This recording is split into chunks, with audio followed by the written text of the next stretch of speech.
Okay, how's everybody doing today or this evening? It's been a while since I've talked to everybody, but in the theme of Top Gun, I'm down here at the Top Gun house. I've made a couple other videos by the Top Gun house, but everybody wants to see me on the street. I rode down here on my Harley 1200. I'd like to get the Harley 1200 in front of the house, but there's too many people over there. But I'm gonna walk around down here a little bit and talk about the crypto market. Here's the Harley Davidson.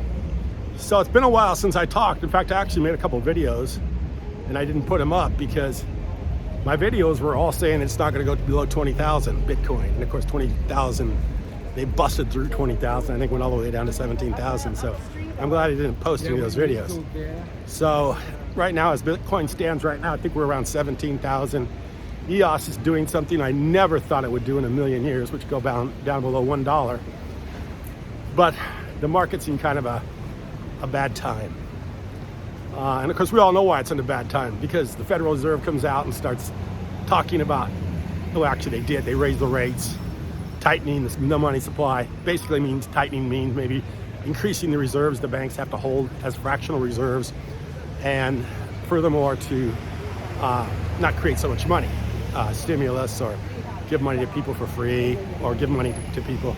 That's basically what it's about. So a little less money in the economy, but as we say, that's just the way it is, nothing we can do. But here it is, here's the house. It's right behind me right here. That's the motorcycle, that's the house. And of course that house has been moved around a lot. I've shot this video before where this house wasn't here. And then they moved it away and then they brought it back. I didn't think they were gonna bring it back, but I guess they did bring it back. I thought they were gonna move it away and preserve it someplace else, but they didn't. And of course it's in a beautiful area. I don't know if it's in the movie or not, because I've never seen the movie, but that's the ocean right there. And that's the pier right there. And of course, this has all been redone. This is really exclusive area right now. Hotels, these hotels are probably, I wouldn't think you'd get anything here for less than $500 or $600 a night. And that would be on an off night. Probably on a decent night, you'd be paying $1,500, $2,000 a night. So yeah, this is a pretty high-end area. And now because of the movie, Top Gun, a lot more people here. It's probably really going to be expensive. And it's pretty busy tonight, actually. Not as much drinking as the other location that I shoot from, but this location's a little more touristy. But I'm not probably going to have people staggering into my video. But all the same, we'll try to make an entertaining video out of it. And I agree, it's more fun to watch me out running around a street than it is sitting behind a computer with a Bitcoin banner behind me. So I want to talk a little bit about why things are going the way they're going. Nothing changed. Bitcoin didn't change. EOS didn't change. But the market collapsed. I mean, I think Bitcoin went from 30,000 to 20,000 about as fast as anything I've ever seen before. I mean, I couldn't believe how fast it went. I was buying a little bit of Bitcoin at about 28,000 thinking, oh, this is going to hold. Next thing I know, it's down to 20,000. And then the next thing I know, it's below 20,000. And then after that, it's just like, who knows and who cares? I don't know what's going to happen. Come on, man. You're good, brother. Yeah, I almost got run over. That would have been a good video. So maybe I would have got, yeah, that would have been a better video yet than someone stumbling into my camera. So let's talk about why where we're at. And the reason we're at is because of a guy by the name of Jerome Powell, Chairman Powell, who has godlike authority with our economy. He's able to make decisions through the Federal Reserve Board. As the chairman of the Federal Reserve banks are able to make decisions that pretty much control, how our economy rolls. And I used to think about this quite a bit, especially back pre-internet days. Because pre-internet days, I had no idea how the Federal Reserve worked, even though I was a licensed stockbroker, had gotten a business degree from the University of Nebraska, gone back and gotten an accounting degree, because after I had a business degree, I realized that was pretty worthless. So thought maybe if I understand accounting, certainly I'll understand business. So I went back and retook all those accounting classes, I think about 5, 6, 7, 8 of them I had to take, including tax accounting, intermediate accounting, of course, accounting 201, 202, cost accounting, oh, what other kind of accounting did I take? I can't even remember all the accounting classes I took, but I took them all. Trying to understand how business worked, because I wanted to understand business. Because I knew if I understood business, I could make my life better, and I could make the people's lives around me better. So I studied business as much as I could, but I still couldn't figure out why everything was so controlled. And what I mean by controlled was that how these banks able to lend all this money, and how the interest rates are able to be changed by a group of people. I never really understood it. I was under the assumption that banks made their money by the spread between what money was being lent or lent to them from, like individuals like me. I could go down and put a certificate deposit, and then after the certificate deposit, have that money lent out to somebody, and then the spread was what the banks were made. I had no idea there was this fractional reserve system. They put a small amount of money with the Federal Reserve, and at that point they could pretty much lend out almost all of it. In fact, here in 2020, more than all of it. I don't know what the reserve requirements are right now. So I was trying to find that out on the internet. Of course, it's pretty hard to find out. I think they're still around. They may be zero. They still may be zero. So in other words, a bank can borrow money from the Federal Reserve, lend out all that money, and not have any of it as reserve. So they don't have any money backing the money that they've lent out. That's the way it was in 2020.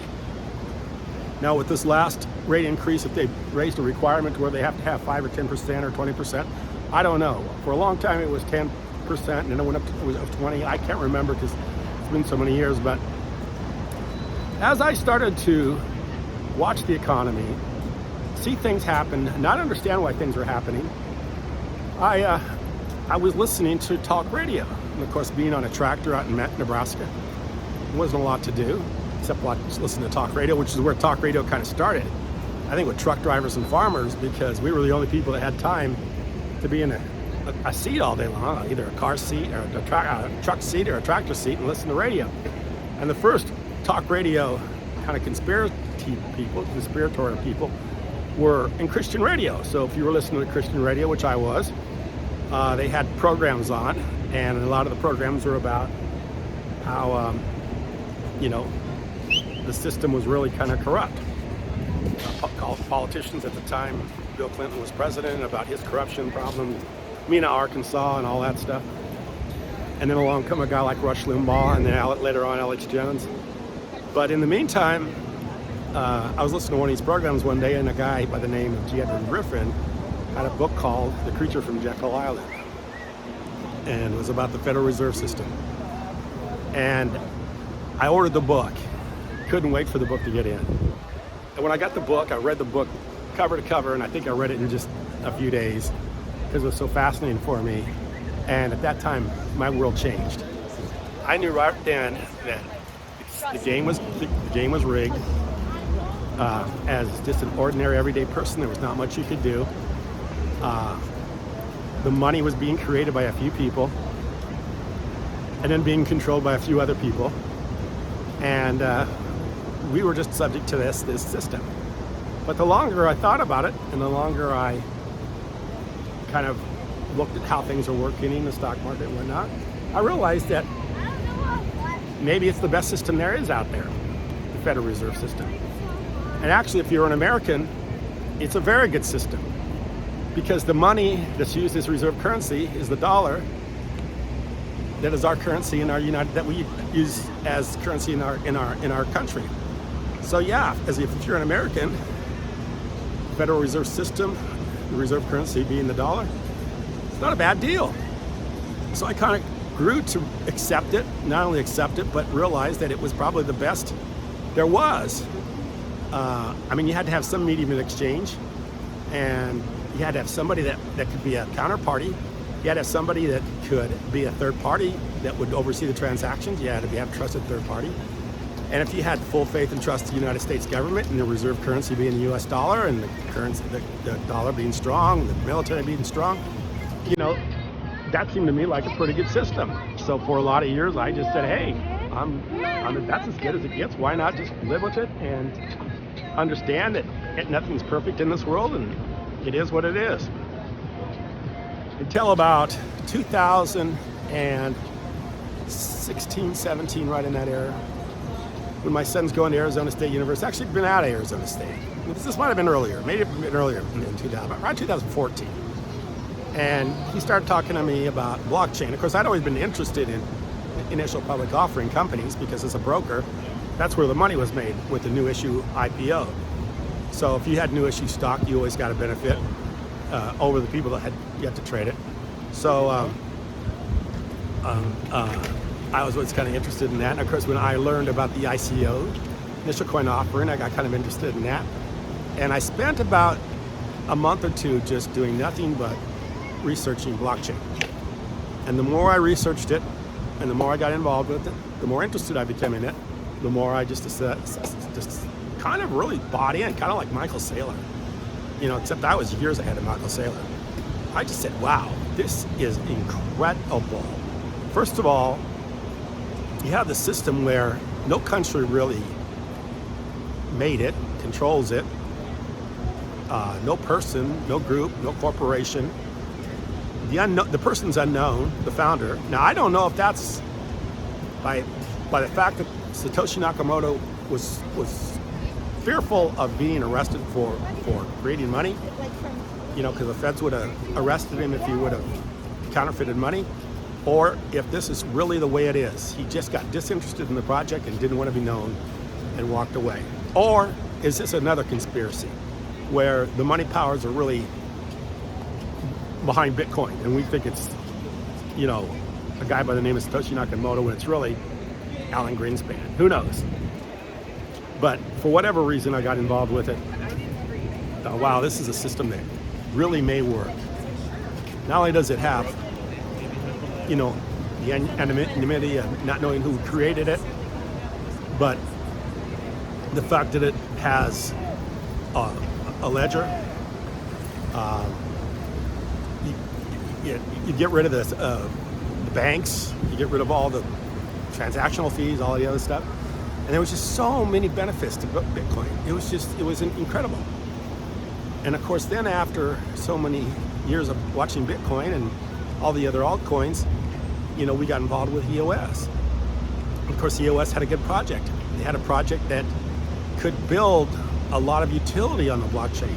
So we got involved with EOS. My son bought EOS, I think originally at about 30 cents or 40 cents, 50 cents, wherever it was, like 50 cents what it was. I never thought it would be close to that again. And I'd see today it's like 95 cents. Somebody would have told me, because I remember when he bought it at 50 cents, and I remember when it went to $21 and he was feeling really good about himself. Now he's back to feeling not so good about himself. But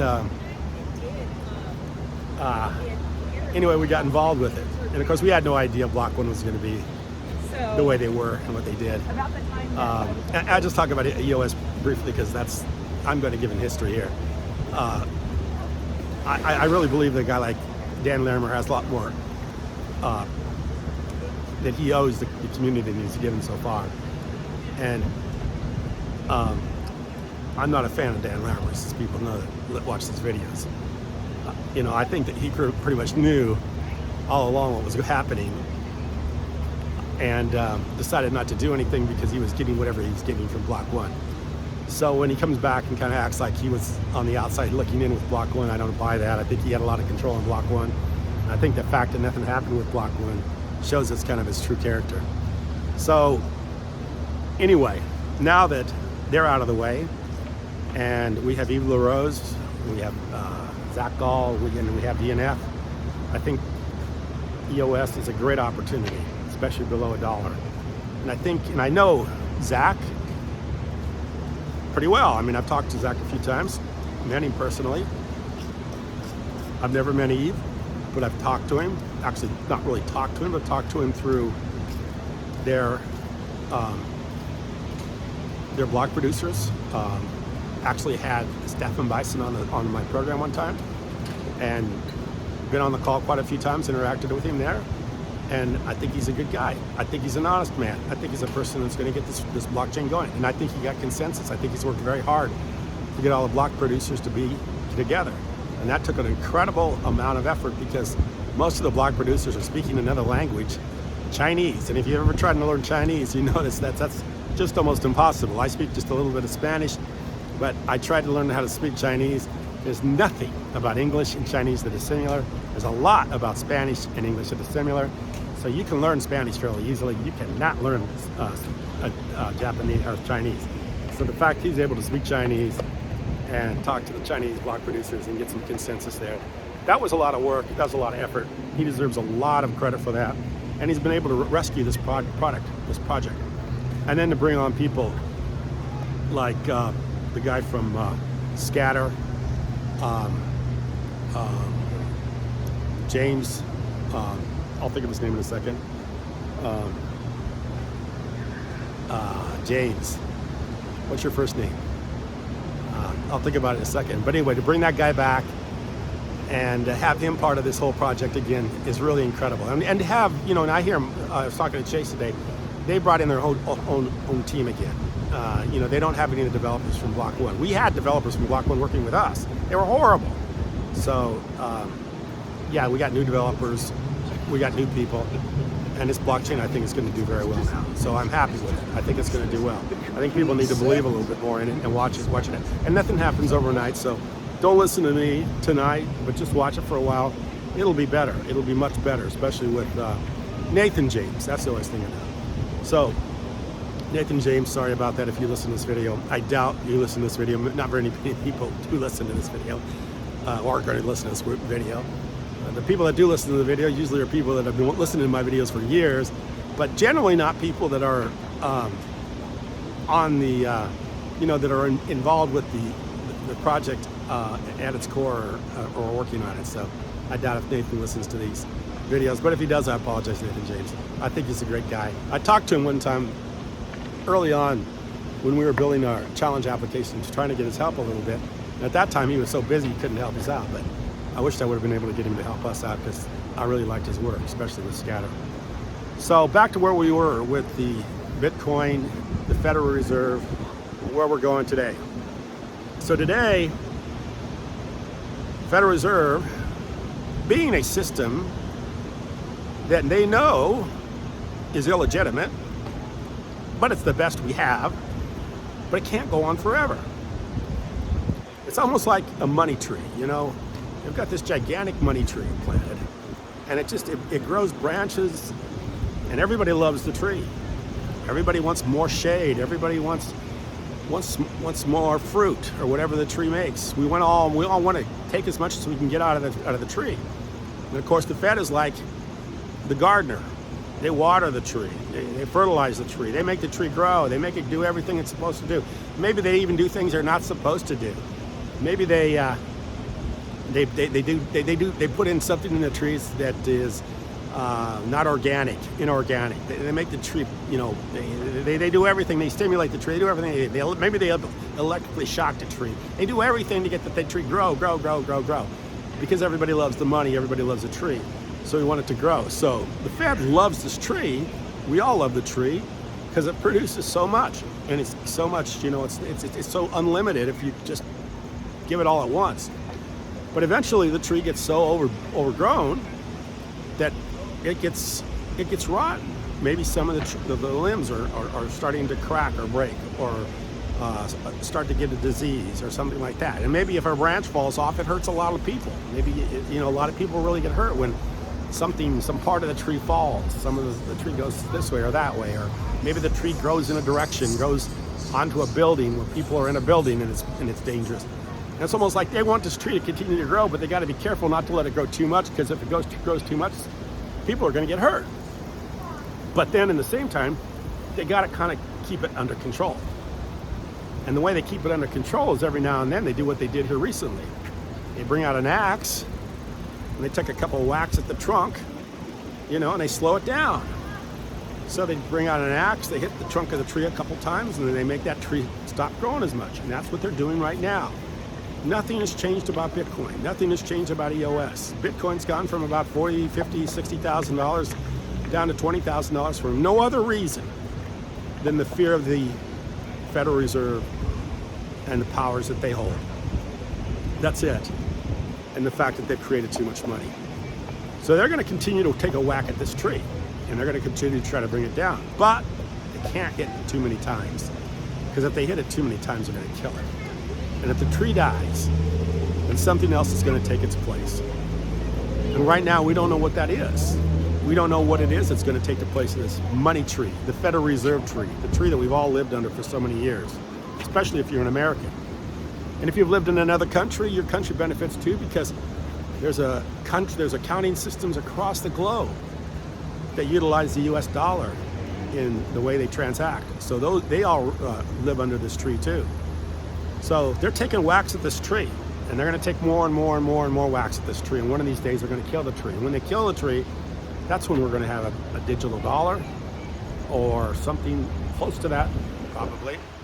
And we're going to have something else besides what we have today, which is the Federal Reserve System.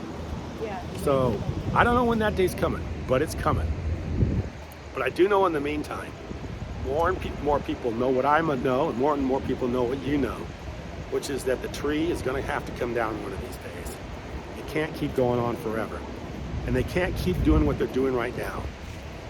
They can't just go off and, put a couple notches in the tree and hope they can slow it down. It's just simply not going to work anymore. So the moral of the story is that this is going to change one day. And I think it's going to change fairly quickly when it changes. And I do believe that people aren't buying the story anymore. Back before the internet, back before the days of G. Edward Griffin, back before the days of all the information that we have today, they could tell us this stuff and we'd believe it. We don't believe it today. When they say they're going to tighten the money supply and they're not going to create any more money, we don't believe them. When they say, oh, we're going to raise interest rates and we're going to not give any more stimulus checks, or we're not going to send any more money to Ukraine, or we're not going to do this, or we're not going to do that, nobody believes them anymore because they know they're going to do it. So they're telling you on one side, yes, we're going to get inflation under control.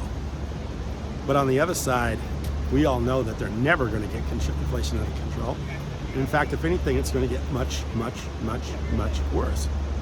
So when you look at something with a fixed supply of 21 million Bitcoin ever to be mined, and you have this infinite amount of US dollar or currency, be it US dollar or any other fiat currency, that just is printed out of the order of the government, executive order, congressional order, then you know that there's no end to it.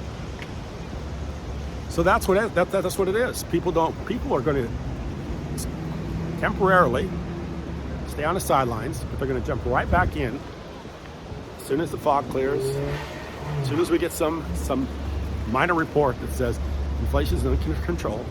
You're going to see Bitcoin back up over $30, $40, $50, $60,000, and that's where it's going to stay. And I actually think you're going to see Bitcoin over $100,000 before the end of the year. And I think you're going to see EOS quite a bit higher too before the end of the year. So I think this is a great buying opportunity. You have a little way of making extra cash, like my son's doing right now. I'd be doing it. I'd be trying to stick a little bit of money into the cryptocurrencies because they're going to do much better over the next few months and the next few years. And the money system will change some day, or at least it'll have something more to compete against it as it does now. Right now there's really not much going on to compete against the Federal Reserve, but in the future we'll have much more going on. Like a digital dollar.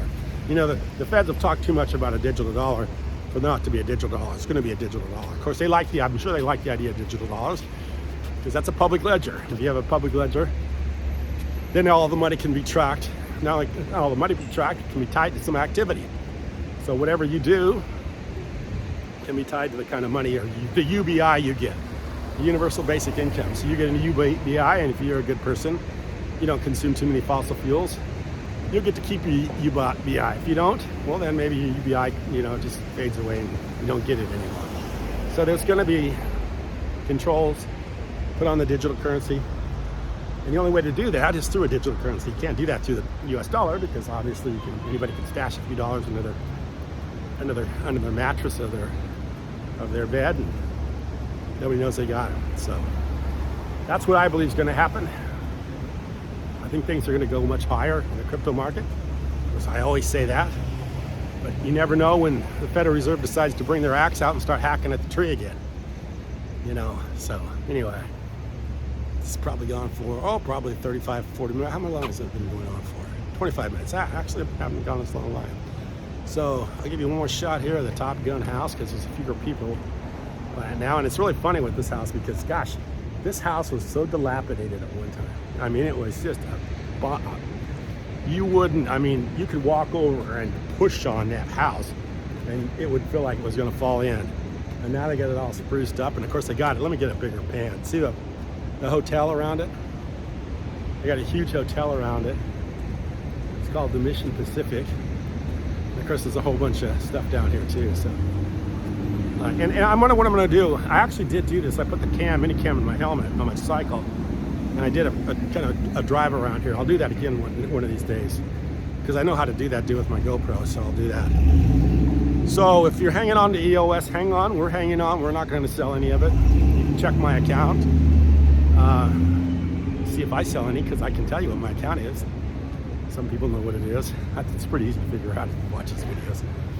And I haven't sold any EOS, and I don't think we're going to sell any EOS. See if there's anything else I want to talk to everybody about. Can't think right now.